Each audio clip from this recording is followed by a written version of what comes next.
شروع اللہ کا نام لے کر جو بڑا مہربان نہایت رحم والا ہے۔ جو چیز آسمانوں میں ہے اور جو چیز زمین میں ہے سب اللہ کی تسبیح کرتی ہے، اسی کی سچی بادشاہی ہے اور اسی کی تعریف ہے، اور وہ ہر چیز پر قادر ہے۔ وہی تو ہے جس نے تم کو پیدا کیا، پھر کوئی تم میں کافر ہے اور کوئی مومن، اور جو کچھ تم کرتے ہو اللہ اس کو دیکھتا ہے۔ اسی نے آسمانوں اور زمین کو حکمت سے پیدا کیا، اور اسی نے تمہاری صورتیں بنائیں اور صورتیں بھی اچھی بنائیں، اور اسی کی طرف تمہیں لوٹ کر جانا ہے۔ جو کچھ آسمانوں اور زمین میں ہے وہ سب جانتا ہے، اور جو کچھ تم چھپا کر کرتے ہو اور جو کھلم کھلا کرتے ہو اس سے بھی آگاہ ہے، اور اللہ دلوں کے بھیدوں تک سے واقف ہے۔ کیا تم کو ان لوگوں کے حال کی خبر نہیں پہنچی جو پہلے کافر ہوئے تھے؟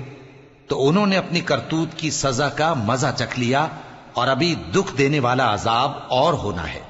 یہ اس لیے کہ ان کے پاس پیغمبر کھلی نشانیاں لے کر آتے تو وہ کہتے کہ کیا ایک آدمی ہمیں ہدایت کرے گا؟ تو انہوں نے ان کو نہ مانا اور منہ پھیر لیا، اور اللہ بھی بے نیاز ہو گیا، اور اللہ بے نیاز ہے، لائق حمد و ثنا ہے۔ جو لوگ کافر ہیں ان کا اعتقاد ہے کہ وہ دوبارہ ہرگز نہیں اٹھائے جائیں گے۔ کہہ دو کیوں نہیں؟ میرے پروردگار کی قسم تم ضرور اٹھائے جاؤ گے، پھر جو کام تم کرتے رہے ہو وہ تمہیں بتائے جائیں گے، اور یہ بات اللہ کو آسان ہے۔ تو اللہ پر اور اس کے رسول صلی اللہ علیہ وآلہ وسلم پر اور اس نور یعنی قرآن پر جو ہم نے نازل فرمایا ہے ایمان لاؤ، اور اللہ تمہارے سب اعمال سے خبردار ہے۔ جس دن وہ تم کو اکٹھا کرے گا یعنی حشر کے دن، وہ نقصان اٹھانے کا دن ہے، اور جو شخص اللہ پر ایمان لائے اور نیک عمل کرے وہ اس سے اس کی برائیاں دور کر دے گا، اور جنت کے باغوں میں جن کے نیچے نہریں بہ رہی ہیں داخل کرے گا۔ وہ ہمیشہ ہمیشہ ان میں رہیں گے، یہی بڑی کامیابی ہے۔ اور جنہوں نے کفر کیا اور ہماری آیتوں کو جھٹلایا وہی اہل دوزخ ہیں کہ ہمیشہ اس میں رہیں گے، اور وہ بری جگہ ہے۔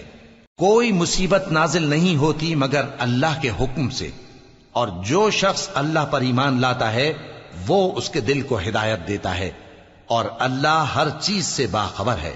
اور اللہ کی اطاعت کرو اور اس کے رسول کی اطاعت کرو، پس اگر تم منہ پھیر لوگے تو ہمارے پیغمبر کے ذمے تو صرف پیغام کا کھول کھول کر پہنچا دینا ہے۔ اللہ جو معبود برحق ہے اس کے سوا کوئی عبادت کے لائق نہیں، تو مومنوں کو چاہیے کہ اللہ ہی پر بھروسہ رکھیں۔ مومنوں، تمہاری بیویوں اور اولاد میں سے بعض تمہارے دشمن بھی ہیں، سو ان سے بچتے رہو، اور اگر معاف کر دو اور درگزر کرو اور بخش دو تو اللہ بھی بخشنے والا ہے، مہربان ہے۔ تمہارا مال اور تمہاری اولاد تو آزمائش ہے، اور اللہ کے ہاں بڑا اجر ہے، سو جہاں تک ہو سکے اللہ سے ڈرو اور اس کے احکام کو سنو، اور اس کے فرمانبردار رہو، اور اس کی راہ میں خرچ کرو، یہ تمہارے حق میں بہتر ہے۔ اور جو شخص طبیعت کے بخل سے بچایا گیا تو ایسے ہی لوگ راہ پانے والے ہیں۔ اگر تم اللہ کو نیک نیتی سے قرض دو گے تو وہ تم کو اس کا کئی گنا دے گا، اور تمہارے گناہ بھی معاف کر دے گا، اور اللہ قدر شناس ہے، بردبار ہے، پوشیدہ اور ظاہر کا جاننے والا ہے، غالب ہے، حکمت والا ہے۔